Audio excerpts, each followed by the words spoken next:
চটজলদি পাঁঠার মাংস বা যে কোনো রান্নাই আপনি এভাবে করতে পারেন।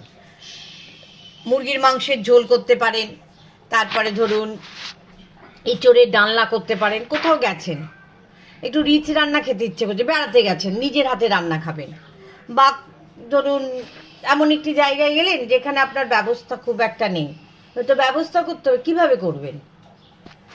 মাংস নুন দিয়ে গরম জলে ধুয়ে নেবেন, তারপরে আলু সেদ্ধ করে একটু ভেজে নেবেন। আর যদি সেই আলু সেদ্ধ করতে না হয় তাহলে ভাজবেন, ভেজে নেবেন, সেদ্ধ করবেন না। মাংস মাখার সময় দই, লেবু রস, কিছুটা লঙ্কা, কিছু তেজপাতা, তারপরে ধরুন টুকরো হয়তো ঘরে তো অনেক সময় থাকে, সঙ্গে তো আমরা কাজু কিশমিশটা রাখি, কাজু কিশমিশ দিয়ে দিলেন, না থাকলে দেবেন না। কিন্তু নুন কোনো রকমই দেবেন না, আমি কিন্তু নুন দিই না।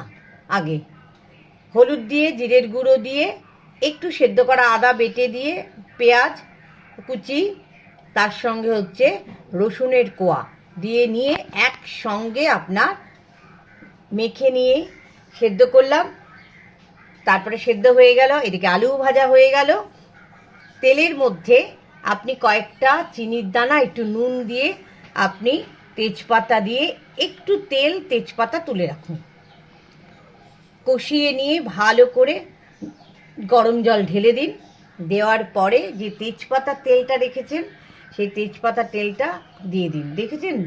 দেখুন, ভালো করে দেখুন। এই ধরনের রান্না করতে হলে বেশি খাটনি লাগে না।